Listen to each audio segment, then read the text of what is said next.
এবং ঘটনাস্থল যেখানে ঘটেছিল সেখান থেকে 11:40 নাগাদ এই বাইপাসে তাদের হাসপাতালে তাকে নিয়ে আসা হচ্ছে এবং সেখানে চিকিৎসা চলছে। বলুন, কাল রাতে আমাকে বলেছেন হিন্দু বলে মেরেছে, হিন্দু বলে মেরেছে, বলুন বলুন আপনি।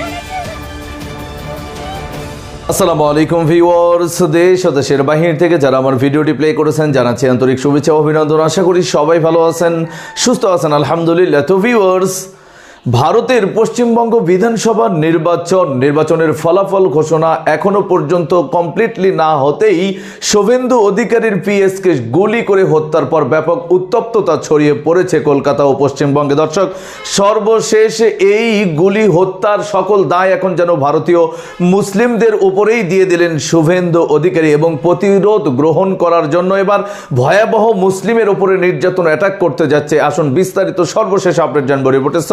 ভিডিওতে যাওয়ার আগে ছোট রিকোয়েস্ট করবো, যারা চ্যানেলটি সাবস্ক্রাইব করেননি সকল আপডেট সবার আগে জানতে অবশ্যই চ্যানেলটি সাবস্ক্রাইব করে পাশে রাখবেন। দর্শক আসুন স্ক্রিনে। বলুন, কাল রাতে আমাকে বলেছেন হিন্দু বলে মেরেছে, হিন্দু বলে মেরেছে, বলুন বলুন আপনি। আপনি কি কালমা পড়তে জানেন? হ্যাঁ, না জানি না। বলুন এদের বলুন, সেকুলার নেতাদের বলুন। মেরে দিল। ও দায়িত্ব আমার, ও দায়িত্ব আমার। বলা হচ্ছে ড্রাইভারের 3টি গুলি 3টে শরীরের 3টি জায়গায় লেগেছে এবং একটি তার ফুসফুসে, একটি লিভারে আর একটি কাঁধে লেগেছে। ইতিমধ্যেই তার অপারেশন যেমন চলছে এবং ঘটনাস্থল যেখানে ঘটেছিল সেখান থেকে 11:40 নাগাদ এই বাইপাসে তাদের হাসপাতালে তাকে নিয়ে আসা হচ্ছে এবং সেখানে চিকিৎসা চলছে। এবং শরীরে যেহেতু একাধিক জায়গায় গুলি লেগেছিল এবং তার বয়ান পুলিশের কাছে অত্যন্ত গুরুত্বপূর্ণ এমনটাও মনে করছে। সেই কারণে আগে থেকেই পুলিশের পক্ষ থেকে নিশ্চিত যে নিরাপত্তার ব্যবস্থা, বাড়তি কেন্দ্রীয় বাহিনী মোতায়েন করা হয়েছে এবং ইতিমধ্যেই যে গাড়ির চালক তার কিন্তু চিকিৎসাও শুরু হয়েছে। বেশ, শোনো, নজর রাখো, আরো আপডেট নেব। যে ছবি দেখাচ্ছি আপনাদের মধ্যমগ্রামের ছবি, মধ্যমগ্রাম বেসরকারি হাসপাতাল। সেখানে যেমন বিজেপি কর্মী সমর্থকরা তারা বিক্ষোভ দেখাচ্ছেন, জমায়েত করেছেন এবং এই মুহূর্তে মধ্যমগ্রাম বেসরকারি হাসপাতাল যেখানে নিয়ে যাওয়া হয়েছিল শুভেন্দু অধিকারীর আত্মসহায়ক চন্দ্রনাথ রথকে, হাসপাতালের চিকিৎসক মৃত বলে ঘোষণা করেন তাকে। তার মাথায়, বুকে, পেটে গুলি লাগে। তাকে লক্ষ্য করে, অর্থাৎ শুভেন্দু অধিকারীর পিএকে লক্ষ্য করে পরপর গুলি চালায় দুষ্কৃতীরা। কালমা পড়তে বলুন। স্যার বলছে যে কে মুসলিম সাইড হন, কে মুসলিম সাইড হন, কে হিন্দু কালমা পড়ুন। কি আঙ্কেল বলুন, কালমা পড়ুন। কালমা পড়তে জানেন? পুরো এখানে শুট আউট করে দিল। হিন্দু মেরেছে, সেকুলারিজম করতে এসছে এখানে। শুধু বাচ্চাটা সেকুলারিজম মেরে দিল, হিন্দু বলে মেরে দিল স্যার, শুধু হিন্দু বলে মেরে দিল। তারপরে বলছে হিন্দু বলে মেরেছে। আঙ্কেল মোদিকে গিয়ে বলো, মোদিকে গিয়ে জিজ্ঞেস করো। পরে ফোন করছি। স্যার ছাড়বো না, স্যার আমার আরেকটা, ছাড়বো না, আপনি ছাড়বেন। হিসাব হবে। হিসাব আমার এটা চাই। আমার কেউ নেই, আমার এই বাচ্চা আছে। আমি আমার যা ভাসুরও আমি আছি। আমার অনেক হ্যারাস করছে, পায়েলধর অধিকারী, বিভু অধিকারী, আমি আছি। ওরা প্রচুর হ্যারাস করছে আমাকে। ওটার বিচারও আমার চাই।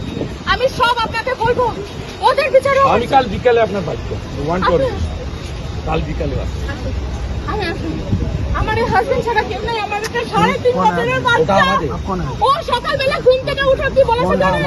মাম্মা ফায়ার, বাবা শেষ। হ্যাঁ, ভিডিও তো বানাইনি। ও চোখের সামনে ওর বাবাকে হিন্দুস্তানে হিন্দুকে খুন করবে। গাজা শেষ হয়েছে, ইসরায়েল শেষ করেছে, আমরাও শেষ করব। মোদির শিষ্য আছি, মোদির বাচ্চা আমরা। আমার হাজবেন্ড নাম নিশান মিটাবো। খুব সাপোর্ট করতেছে। পলিটিক্স ছেড়ে দেন, হিন্দু বলে মেরেছে।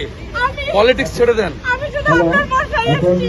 মাল্যদান করবেন আমাদের পশ্চিমবঙ্গ আমি শুধু সরকারের পক্ষ থেকে আপনার মাননীয় ভরসায় মন্ত্রী এসেছি। এবং মেয়র শ্রী ফিরাল হাকিম মহাশয়। আমার হাজবেন্ড আপনাদেরকে খুব মানতো না। খুব মানতো, আমাদের দিকে খুব মানতো। আমাকে হেল্প করুন, আমাকে পুরো হেল্প করবো বোন, পুরো হেল্প করবো। মাল্যদান করবেন এগুলো ভয়ঙ্কর একটা পরিবেশ, যে পরিবেশ 15 বছর ধরে তৈরি হয়েছিল। ক্ষমতা থেকে চলে যাওয়ার পরেও সেই পরিবেশের নির্যাস আমাদের সমাজে যে বিষ তা ছড়িয়ে রেখে দিয়ে গেছে তৃণমূলের এই আবহাওয়া, এবং তারই ফলশ্রুতি ভাই চন্দ্রনাথ রথের এই মর্মান্তিক খুন পরিকল্পিতভাবে নজরদারি করে তারপর এই খুন করা হয়েছে। এবং সবথেকে দুর্ভাগ্যের কথা এটা যে পশ্চিমবঙ্গের মানুষ কেউই যে নিরাপদ ছিলেন না, কারণ চন্দ্রনাথ রথ কখনো কোনো রাজনৈতিক ব্যক্তি নন। তিনি শুভেন্দুবাবুর বিধানসভা এবং সরকারি কাজের আত্মসহায়ক ছিলেন, এর বাইরে কোনো কিছু নয়।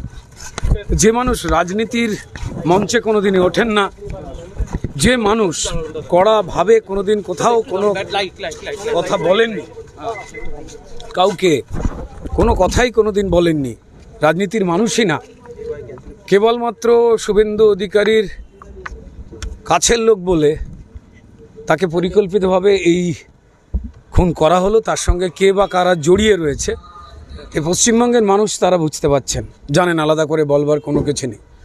কারণ এই রাজ্যে ক্রিমিনালদের প্রশ্রয় কারা দিয়েছে, ক্রিমিনাল রাজ কারা তৈরি করতে চেয়েছে পশ্চিমবঙ্গের মানুষ জানেন, এবং তাই এই সরকারের পরিবর্তন মানুষ করেছেন এবং ভারতীয় জনতা পার্টির হাতে সেই দায়িত্ব তুলে দিয়েছে। ডিজাইন, এলিগেন্স, বিউটি, সেরা পণ্য সবার জন্য জেভিকো।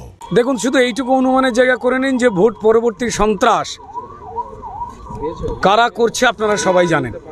এবং সবথেকে বড় কথা, এই 6 ঘন্টার বিজেপি যারা হয়েছেন, ফলাফল বেরোবার আগে এবং পরে হঠাৎ করে তৃণমূলের লোকজন পরিষ্কার গেরুয়া কাপড় মাথায় বেঁধে জয় বাংলা ছেড়ে হঠাৎ করে জয় শ্রীরাম, ভারত মাতাকে জয় স্লোগান দিয়ে তৃণমূল হয়ে নিজেরই অফিস ভাঙছে। এই চিত্র অনেক জায়গায় ধরা পড়েছে, এই প্রমাণ সব জায়গাতেই পাওয়া গেছে। যারা তৃণমূলের দাগি ক্রিমিনাল, যাদেরকে তৃণমূল ব্যবহার করতো বিভিন্ন অনৈতিক কাজ করতে, এবং যাদেরকে পুলিশ থানার পুলিশদের দিয়ে তৃণমূল বাই প্রেসার স্যালুট ঠোকাতো, তারাই হঠাৎ করে 6 ঘন্টার বিজেপি হয়ে থেকে জয় বাংলা থেকে জয় শ্রীরাম, মাথায় গেরুয়া ফেট্টি, মানুষকে মারছে, ধরছে। দর্শক, স্ক্রিনে আমরা সে সম্পর্কে বিস্তারিত জানাম। এই বিষয়ে আপনাদের মতামত কমেন্টে জানান। কেউ ভিডিওটি স্কিপ করবেন না। নতুন নবনির্বাচিত মুখ্যমন্ত্রী এখন পর্যন্ত শপথ গ্রহণ হলোই না, তার আগেই যে বিশৃঙ্খলা ভারতবর্ষে তৈরি হলো হিন্দুত্ববাদী ও মুসলিমদের ভিতরে, এটা আরো কত ভয়ঙ্কর রূপ আকার ধারণ করতে যাচ্ছে, আরো বিস্তারিত ব্যাখ্যা জানবো রিপোর্টে। শুরু হয়েছে তীব্র আলোচনা আর সমালোচনা। তিস্তা চুক্তি, সীমান্ত হত্যা আর দ্বিপাক্ষিক সম্পর্কের ভবিষ্যৎ নিয়ে যখন গভীর ধোঁয়াশা, তখন নীরব নেই বাংলাদেশের রাজনৈতিক দলগুলো। তাহলে কি এবার নতুন কোনো ভয়ঙ্কর খেলার ছক কষছে মোদী এবং শুভেন্দু অধিকারীর বিজেপি? শুভেন্দু অধিকারী ভোটের আগে বড় বড় বুলি আওড়েছিলেন, বুক ফুলিয়ে বলেছিলেন তারা ক্ষমতায় এলে নাকি রাজ্যে রাম রাজত্ব কায়েম হবে, দুর্নীতি দূর হবে, সোনার বাংলা গড়া হবে। কিন্তু সেই রাম রাজত্বের আসল চেহারাটা যে কতটা বিভৎস আর রক্তাক্ত হবে তা হয়তো রাজ্যের সংখ্যালঘু মুসলিমরা ঘুণাক্ষরেও ভাবতে পারেননি। বিধানসভা নির্বাচনে মমতা ব্যানার্জি তৃণমূল কংগ্রেসকে হারিয়ে বিজেপি ক্ষমতায় আসতেই রাজ্যের বিভিন্ন জেলায় শুরু হয়েছে বর্বরচিত তাণ্ডব। অভিযোগ উঠছে সম্পূর্ণ সুপরিকল্পিতভাবে এবং বেছে বেছে মুসলিমদের টার্গেট করেই এই ভয়াবহ হামলা চালানো হচ্ছে। রাজ্যের বিভিন্ন প্রান্ত থেকে মসজিদ, সংখ্যালঘুদের দোকানপাট আর বাড়িঘরে হামলার খবর আসছে প্রতিনিয়ত। সোশ্যাল মিডিয়ায় চোখ রাখলে দেখা যাচ্ছে আতকে ওঠার মতো সব দৃশ্য। ছড়িয়ে পড়া ভিডিওগুলোতে স্পষ্ট দেখা যাচ্ছে কিভাবে উস্কানিমূলক স্লোগান দিয়ে হাতে লাঠি সোঁটা আর ধারালো অস্ত্র নিয়ে সংখ্যালঘুদের উপর চড়াও হচ্ছে গেরুয়া শিবিরের উগ্রবাদী কর্মীরা। চোখের সামনে পুড়ছে মুসলিমদের ব্যবসা প্রতিষ্ঠান, ভাঙচুর করা হচ্ছে তাদের মাথা গোজার ঠাঁই।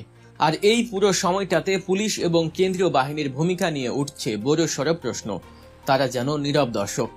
আপনাদের কি 2002 সালের গুজরাট দাঙ্গার কথা মনে আছে? সে সময় হাজার হাজার নিরীহ মুসলিমকে যেভাবে নৃশংসভাবে হত্যা করা হয়েছিল, জীবন্ত পুড়িয়ে মারা হয়েছিল, নরেন্দ্র মোদীর সেই আমলের ভয়াবহ স্মৃতি যেন আজ আবার ফিরে আসছে পশ্চিমবঙ্গের মাটিতে। নির্বাচন ফলাফল প্রকাশের পর থেকেই মুর্শিদাবাদ, মালদহ, উত্তর দিনাজপুর এবং উত্তর 24 পরগনার মতো মুসলিম অধ্যুষিত জেলাগুলোতে চরম উত্তেজনা বিরাজ করছে।